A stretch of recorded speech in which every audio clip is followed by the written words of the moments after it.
How to find the username of a saved TikTok video. Hello there. In today's tutorial, we're going to look at how you can track the username of a saved TikTok video. So, if you've got a TikTok video saved on your phone and you're trying to figure out who posted it, then you're in the right place. Let's dive in. Understanding TikTok video saving feature. When you save a TikTok video, it is downloaded onto your device. This is a great way to keep your favorite videos at hand. However, one thing to note is that the username is not directly included in the video file itself. So, if you're looking at the video in your phone's gallery or another video player, you won't see the username there. Finding the username. Despite this, there's a workaround that may help you track down the original poster. Here are the steps. 1. Revisit the Saved section on TikTok.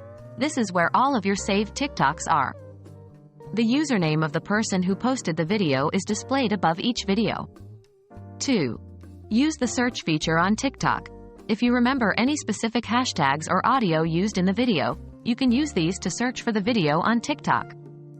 When you find the video, the poster's username will be displayed above it. 3. Reverse image search. This method may not always work, but it's worth a try. Take a screenshot of a keyframe in the video, then use a reverse image search engine to see if you can locate the original video on TikTok. Preventing this issue in the future. To prevent this issue in the future, you could screenshot the TikTok video with the username visible or note down the username somewhere when you save the video. This way, you'll always have a record of who posted the video. And that's it. Although the username isn't saved with the video file when you save a TikTok, there are ways you can track it down if you need to. I hope this tutorial was helpful and you're now more equipped to keep track of your favorite TikTok creators. Happy TikToking!